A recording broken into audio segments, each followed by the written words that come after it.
Igitondo cyiza nshuti z'umusaraba, dushimiye Imana kandi ko iduhaye umugisha, iduhaye impano y'ubuzima. Abantu bose baraye baryamye siko bakangutse ari bazima, duhawe impano y'ubuzima kuko Imana ibona ko hari ibyo tugifite gutunganya imbere hacu, ikatwongera iminsi yo kubaho kugira ngo turusheho kunoza inzira zacu. Imana ishimwe cyane.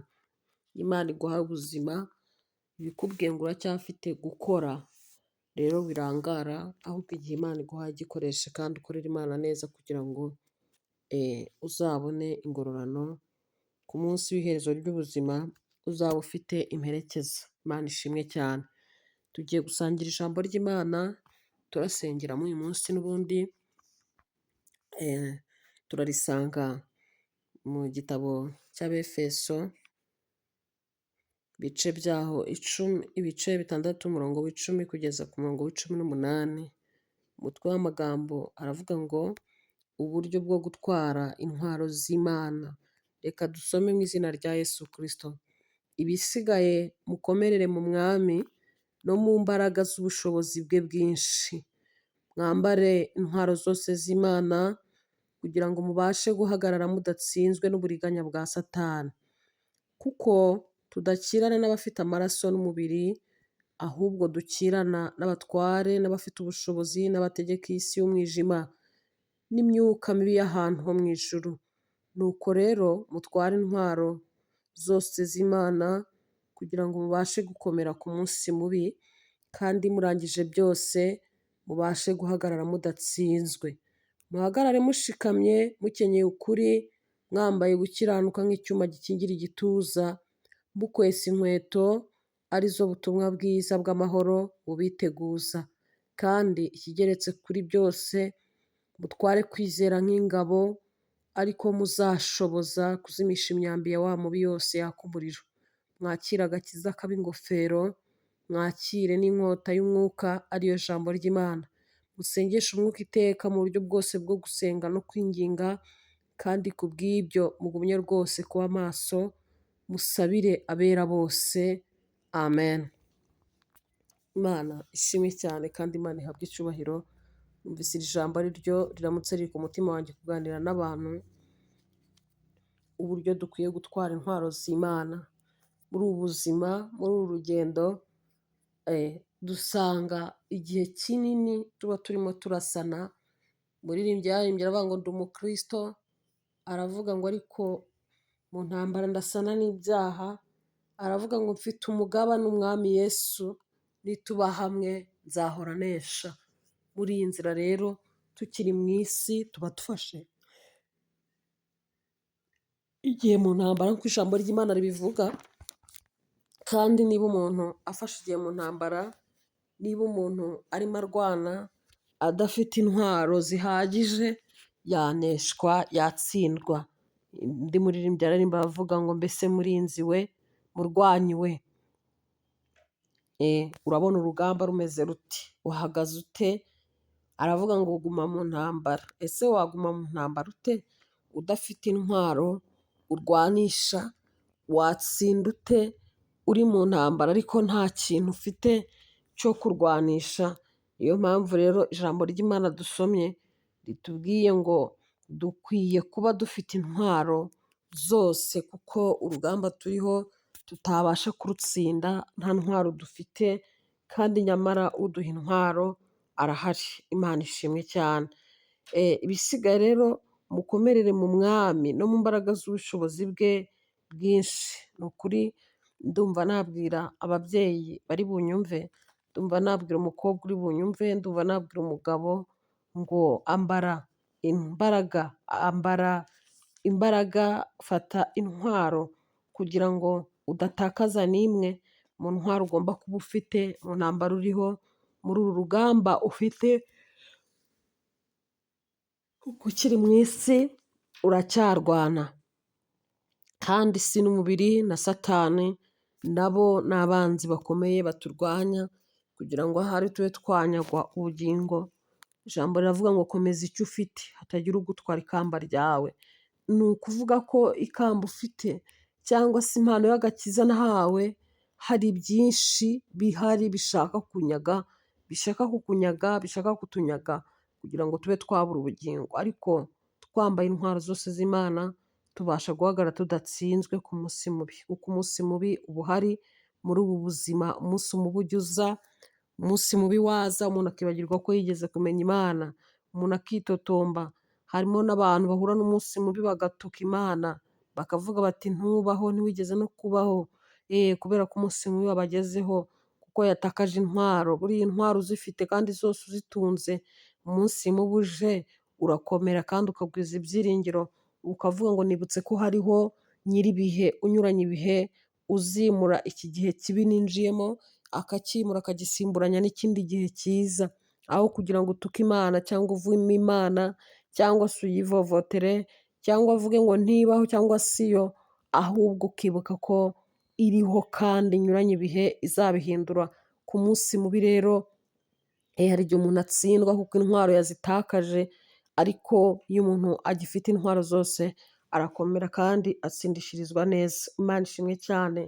Rero ibyo dukirana nabyo cyangwa se ibyo turwana nabyo ngo ntabwo ari ibinyantege nke, ahubwo ni ibinyembaraga.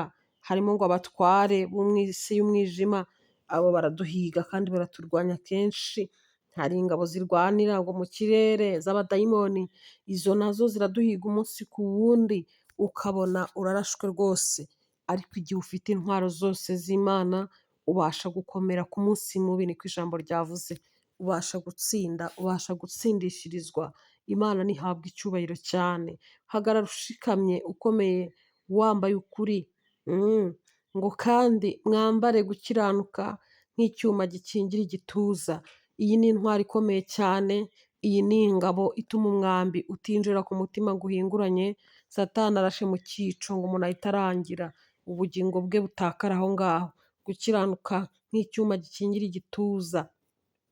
Iyi ntwaro, iyi ngabo iyo umuntu yamaze kwitakaza araraswa nyine, akaraswa mu cyico, ibyo bigahita birangira, ubugingo akabutakaza burundu, ntumenye ko yigeze kumenya Imana, hari naho bigeze guhurira. Imana idushoboze cyane kudatakaza iyi ntwaro, mu kwesa inkweto arizo butumwa bwiza bw'amahoro biteguza. Reka twambare inkweto nk'ubutumwa bwiza. Hari igihe umuntu aba yari afite impano muri we yo kuvuga Imana, yo kubwira abantu Yesu, yo kubwira abantu guhinduka no kwera, yo kugerageza gushaka iminyago, ariko iyi ntwaro cyangwa se iyi nkweto ariyo butumwa bwiza akayitakaza. Ese muri wowe akanwa kawe kavuga iki? Kabwira abantu iki? Akanwa kawe kavuga iki? Katura iki ku bantu? Ese ntabwo uri gushyushya inkuru nk'abandi? Inkweto nk'ubutumwa bwiza ntiwayitakaje, ubu ntiwambaye ibirenge? Ntabwo urimo uvoyagurika usayagurika nta nkweto cyambaye? Urisuzuma ugasanga izi nkweto arizo butumwa bwiza ukizifite, cyangwa ibyawe no gushyushya inkuru, ibyawe no kubara inkuru, ibyawe n'amagambo y'ingirwabwenge gusa, ibyawe n'amagambo y'amashyengo gusa?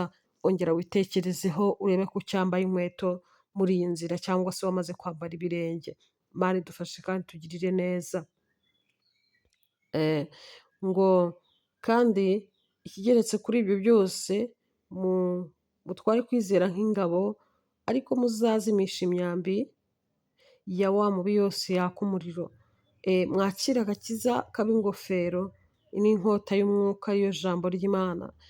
Agakiza nk'ingofero.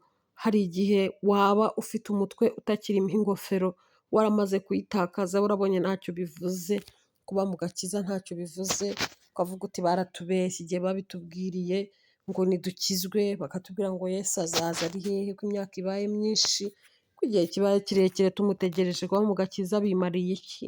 Ugasubira mu byo wari wararetse, ukongera ugasayagurika mu byaha, ukongera ukirengagiza Imana, ukibagirwa ko no guca bugufi ngo wihane bibaho, ukumva ntacyo bikubwiye, ntacyo bikumariye gukizwa. Ingofero warayitaye. Ariko mwene data ndakwinginga ngo wongere wambare ingofero, kugira ngo ku munsi mubi utazagubwa nabi, ku munsi mubi utazatsindwa, ku munsi mubi utazagorwa, bitazakugora. Ongera wambare agakiza nk'ingofero, ongera wuzuze intwaro zose kugira ngo ubashe guhagarara udatsinzwe. Imana ishimwe cyane. Inkota y'umwuka, ijambo ry'Imana. Ese uracyasoma ijambo ry'Imana? Uracyarikunda? Uracyarinyoterwa? Uracyumva ijambo ry'Imana muri wowe hari icyo rihindura, hari icyo rimara? Ijambo ry'Imana rijya riba indorerwamo, umuntu akirebamo, mwavuga nti Mana ndabona natsinzwe kubwira ijambo, nsanze aha ngaha ntabikoze neza, nkongera nkisuzuma, nkongera nkacishwa bugufi, nkongera nkavuga nkwiye kwezwa, nkwiye gutungana, nkwiye gucishwa bugufi kubera ko nasomye ijambo ry'Imana. Iyo usomye ijambo ry'Imana, iyo urikunze ukumva rikuryoheye, hari byinshi wongera kunguka. Iyi ni inkota y'umwuka, ijambo ry'Imana ribasha kudutsindishiriza, ribasha kudufasha kunesha ibirimo kutwirukankaho, ibirimo gushaka kudutsinda. Ijambo ry'Imana umuntu aganira naryo, kabone n'ubwo yaba nta muntu wakubwirije, kabone n'ubwo yaba nta muntu mwahuye ngo akubwire. Iyo usomye ijambo ry'Imana, Umwuka Wera yongera kugukebura, akakugarura mu nzira. Mu ijambo ry'Imana turoga tugacya. Mu ijambo ry'Imana duhabwa umutsima utera imbaraga, tukongera gukomerera muri iyi nzira, ntitwicwe n'isari cyangwa inzara. Imana ishimwe cyane. Muribuka umugabo witwa Eliya yigeze kugera igihe cyo kwiheba, igihe Yezebeli yari amaze kwica abahanuzi, ariko Eliya bagira ubwoba, baravuga ati n'ubundi ni jyewe usigaye, abandi bose bamaze gupfa, ubundi jye mbereho iki? Atangira kwitotomba ati se ko mu bahanuzi bose bapfuye ari jye usigaye, bimariye iki? Waragenda n'agahinda n'umubabaro, ajya munsi y'igiti cy'umurotemu, cyari igiti kibi cyane, umuntu wakijyagamo nyine ngo yagombaga kuba yahapfira. Aragenda ajyamo, yitotombera Imana, aritotomba cyane, yari amaze gutakaza iyi ntwaro yitwa kwizera, arayita, arangije aribaza ati kubaho bimariye iki, ko bitwa nuko napfa?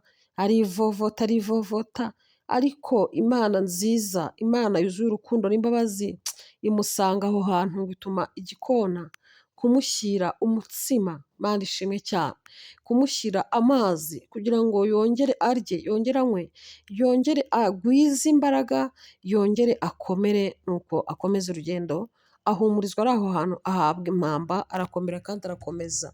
Twari tuvuze ngo inkota y'umwuka ni ijambo ry'Imana.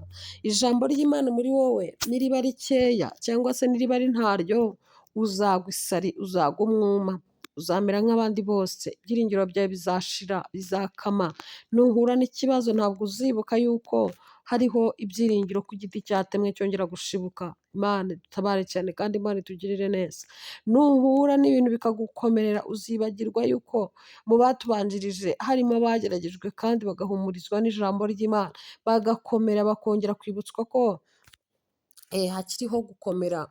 Uzibagirwa yuko Saduraka, Meshaki na Abedenego binjiye mu muriro, ariko bagasangamo uwa kane, bakavamo ari bazima. Ijambo ry'Imana ritubwira ko nta n'umwotsi wabacumbyeho, ariko inkota y'umwuka nk'ijambo ry'Imana nuyitunga, hari igihe uzageramo nubona bigoranye, wumva uhumurijwe n'uko Daniyeli mu rwobo rw'intare yavuyemo nta n'imwe imushonnyeho. Aleluya, Imana ishimwe cyane. Iyi nkota y'umwuka, ijambo ry'Imana, nkwiriye kuyitunga kugira ngo mbashe guhagarara ntatsinzwe ku munsi mubi, kuko muri ubu buzima turatsindwa. Ni kenshi umuntu yisuzuma agasanga yagiye atsindwa, ariko ni ryari mbasha kwisuzuma? Ni uko ijambo ry'Imana nakongera kurisoma rikambera indorerwamo, kandi nkongera koga ngacya, nkongera kwitekerezaho, nkongera kuvuga ngo nkwiye gusubira mu nzira nzima kandi ikwiriye. Imana ishimwe cyane. Umwuka Wera abasha kudushoboza kandi abasha kudufasha kubasha gutunganya inzira zacu iyo tugize umwete wo gukunda ijambo ry'Imana. Imana ishimwe cyane. Mwakire agakiza k'ab'ingofero, mwakire inkota y'umwuka ariyo jambo ry'Imana, musengeshe umwuka iteka mu buryo bwose bwo gusenga no kwinginga, kandi ku bw'ibyo mugumye rwose kuba maso musabira abera bose. Imana ishimwe cyane. Rero dukwiye gusengesha umwuka iteka mu buryo bwose bwo gusenga. Gusenga si ukwigana, gusenga si ukwidotomba, gusenga si ugusaba gusa, gusenga si ukubivuga uko mbyumva, ahubwo dusengeshe umwuka iteka, tubwire Umwuka Wera arusheho kubana natwe no kutwigisha uko dukwiriye gusenga, uko dukwiriye gutwara izi ntwaro z'Imana, uko dukwiriye kubaho muri iyi nzira imeze gutya, uko tudashobojwe n'Imana hari ibyo tutashobora, ariko Imana ntigushoboza, kandi Imana nanjye ninshoboza tuzanesha kandi tuzatsindishirizwa. Imana ishimwe cyane. Nari mvuze ngo dukwiye gusuzuma neza iki gitondo niba intwaro twahawe tukizifite. Ese zose uracyazifite cyangwa hari izo wamaze gutakaza? Uracyafite kwizera muri wowe cyangwa wirwa witotomba nk'abandi utuka Imana? Amasengesho yawe arimo ibyiringiro cyangwa ni ugutuka Imana no kuyibwira ko itabaho, ko yakwanze, ko yaguhemukiye? Imana ntabwo ihemuka, ndabikwibutsa uyu munsi, ntabwo ihemuka, Imana ntihemuka. Rero mwene data, ongera usuzume neza urebe niba intwaro zose ukizifite, kandi nubona hari izatakaye, Imana iracyafite imbabazi nyinshi. Uyibwire ngo ngera ungarurire intwaro kugira ngo mbashe gutsinda, mbashe guhagarara ntatsinzwe, mbashe gutsindishirizwa. Imana iguhe umugisha kubw'ijambo ry'Imana wumvise, kandi umwuka wera arushaho kubana nawe. Reka dusenge Imana. Imana ishobora byose, turagushimiye kandi turakunezerewe. Uri umutunzi w'imbabazi nyinshi, muri wowe harimo urukundo rwinshi. Turagushimiye, tugushimiye uburinzi bwawe bukomeye bwabanye natwe iminsi yose duherereje inyuma. Ukuboko kwiza kwawe kwabanye natwe, ntiwadusize, ntiwaturetse, wakomeje kutubera Imana kandi wakomeje kutubera ibyiringiro. Icyubahiro n'ikibi cyawe. Iri jambo washimye ko twumva uyu munsi, hari icyo ushaka kuri bene data. Ntabwo ijambo ryawe rijya rimanukira ubusa, abo umwe cyangwa babiri hari icyo bakunguka kubw'icyo washatse ko abantu bumva. Nyemerera rero uduhe imbaraga muri iyi minsi igoye, muri iyi minsi ikomeye, kugira ngo tubashe guhagarara tudatsinzwe, kandi kugira ngo tubashe kwirinda, tubashe kunesha, tubashe gutsinda ibidutsinda, kuko ibyo dukirana nabyo nk'uko ijambo ribivuze, ibyo turwana nabyo ni ibinyembaraga, ariko uri umunyembaraga kubisumba, uri umunyembaraga kubiruta byose. Tugusabye imbaraga rero kugira ngo natwe tubashe gutsinda, natwe tubashe kunesha, natwe tubashe kugenda nk'uko ushaka ko tugenda. Sabiye bene data umugisha bumvise iri jambo, bafashe umwanya wabo bakantega amatwi kugira ngo bumve icyo ushaka kuvugana nabo, ubahe umugisha. Muri bo hari abafite ibyifuzo, haba harimo abarwaye bamaze igihe kirekire, haba harimo abarwaje ababo, haba harimo n'abagize ibyago uyu munsi, ariko imitima yabo nihumurizwe, kandi ijambo ryawe rigira umumaro mu rwabo ruhande. Urwaye nakire, urwaje uwo arwaje nakire, kandi ntagire icyo akuburana, kuko uri Imana ifite inzira ibihumbi n'ibihumbi. Girira neza abantu mu mirimo yabo uyu munsi, kubwo kumva ijambo ryawe bakugirireho umugisha, uhire imirimo y'amaboko yabo, uhire abari mu ngendo ubarinde impanuka, uhire abari mu kazi bagakore bikunde, uhire abari mu bucuruzi bakore bigemere, uhire abari gushaka imibereho mu buryo ubwo ari bwo bwose. Ineza y'Imana ibe mu ruhande rwabo, kandi ukuboko kw'Imana gutanga umugisha, kwa kundi kwahinduriye ibihe Yabesi, nuko agasenga akavuga ngo niwagura imbago zanjye, nawe ngo ukamuha icyo agusabye. Ni kenshi tujya tugusaba ukaduha icyo tugusabye. Ndasabye ngo wagurire bene data imbago mu byifuzo bafite, harimo abafite amadeni amaze igihe kirekire byayobeye, ubacire inzira babone uburyo bwo kwishyura, harimo abashonje ubacira inzira babone uko barya, harimo abafite ibibazo bitandukanye, bafite ibigeragezo mu rubyaro, bifuza urubyaro ubahe guheka, ubahe gukikira, harimo kandi abageragejwe n'abana babo. Mana we uhindure mu rwabo ruhande buri wese icyifuzo afite, umubere inkomezi kandi umugirire neza. Gusenga kwacu uyu munsi guhindura ibyanze guhinduka, gusenga kwacu uyu munsi gushyira ibintu mu murongo bitari mu murongo, gusenga kwacu uyu munsi kuzuza ibituzuye, gusenga kwacu uyu munsi gukomeza ibidakomeye, gusenga kwacu uyu munsi kutubere umukumirizi mu byashakaga kwasamira ubugingo bwacu. Uri Imana rero itananirwa, uri Imana ivuga bikaba, yategeka bigakomera.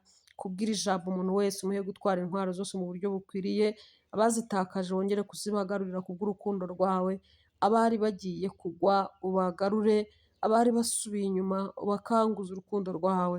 Ineza y'Imana ifubika abantu mu gihe nk'iki. Turagushimira kuri Imana mva gusenga, nta na rimwe ujya utwirengagiza, nta na rimwe tujya tuguhamagara ngo twumvire ubusa, nta na rimwe ujya ufata isengesho ry'umuntu ngo urihindure imfabusa. ahubwo uhora utwitaho uko bukeye uko bwije. Tugushimiye ibyo wakoze uyu munsi n'ibyo uzakora, tuguhaye icyubahiro ku bwa buri kimwe mu buzima bwacu, izina ryawe nirishimwe, dusenze gutyo ku bwa byose twizeye Imana mu izina rya Yesu Kristo, amen.